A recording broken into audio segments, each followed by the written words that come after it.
قیدراج کے بعد ملوک الطوائف کے طور پر اس ملک میں خود مختار ریاستیں ہو گئی، جیسا کہ شہر بکرام یا پیشاور میں ایک راج دہانی تھی اور سترام یا بنو میں ایک علیحدہ راجہ تھا، اور توپ مان کے اعلیٰ ضلع راولپنڈی میں جس کا نام یونانی کتابوں میں ٹیکسلا لکھا ہی ایک مضبوط ریاست تھی، اور اسی طرح کشمیر و دیگر نواح میں چھوٹے چھوٹے راجہوت محتار تھے۔ کابل اور قندھار کا یہی حال تھا، مگر غالباً مغرب افغانستان برائے نام متعلق سلطنت ایران کی تھا۔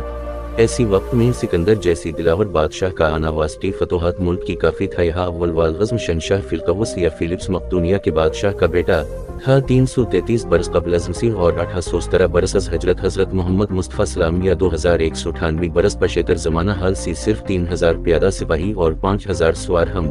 راہ لے کر بغرم فتح سلطنت ایران آبنائی ہل سپاہی عبور کر کے ایشیا میں داخل ہوا بغت کئی لڑائیوں کے دارہ انداراب شاہ ایران کی بے شمار لشکر پر فتح حاصل کی دارہ کو ملک باختر کے صوبہ دار نے نم کو حرامی کر کے مار دیا۔ ایران کی تخت کو اپنی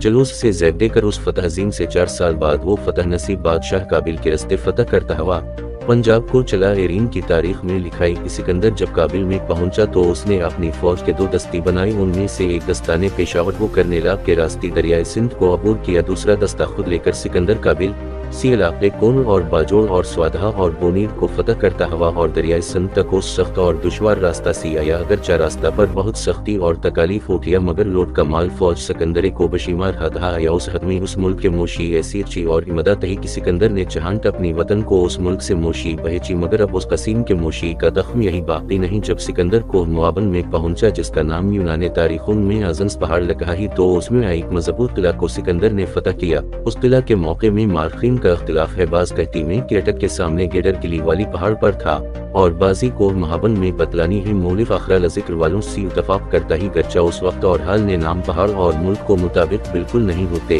مگر سکندر کے سفر کا ذکر جو چاہا یونانی تاریخوں میں لکھا ہی اس سے حال مندرجہ بالا غالباً صحیح معلوم ہوتا ہی، قیاس ہوتا ہی کہ اس وقت بیت کے ماننے والے مذہب کے لوگ اس نواح میں تھے، مگر وہ حتمت یہی پہلتا جاتا تھا کہ ان کے اس سے قریب 200 برس پہلی بہت مذہب کا جاری کرنے والا گزر چکا تھا۔ الغرض سکندر کی ستارہ اقبال کو چمکتا دیکھ کر اکثر راجی متی ہو گئی،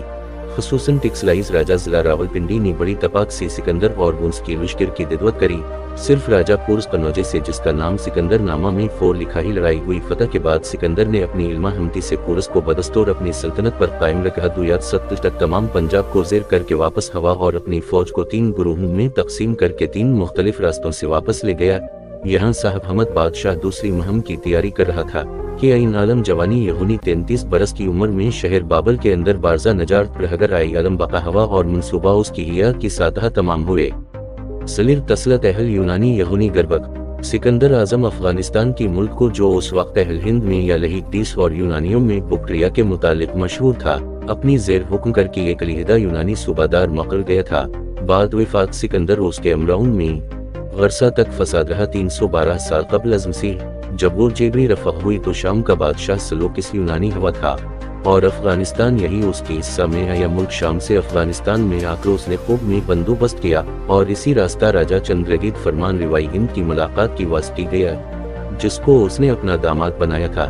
250 برس پہلے تک افغانستان اولاد سلوکس کی زیر حکومت رہا۔ جب اس کی اولاد یا ہم بھی اتفاق ہو کر لڑائی لگی، اس موقع پر تہو یوڈوٹس گورنر یہونی صوبہ دار اس ملک کا خود مختار مالک بن بیٹھا، جس کے بعد اس کا بیٹا اسی نام کا وارث افغانستان ہوا، مگر اس کو یوتھیڈیمس شام کے امیر نے بیدخل کر کے خود قبض ہو گیا۔ اسی غرض میں اولاد سلوکس نے آپس میں صلح کر کے بندوبست کر لیا۔ تب شام کا بادشاہ کس اعظم بھاری فوج چلے کر افغانستان میں آیا اور یاٹھیر نمیس کے فوج پر فتح حاصل کی، مگر اس کو بدستور تخت نشین کھا اور وہ واپس چلا گیا۔ بغت کی اس کا بیٹا ڈیمیٹریس وارس ہوا جس نے مغرب کی جانب سے زیادہ حصہ ایران کا اپنی مقبوضہ ملک کے شامل کر لیا۔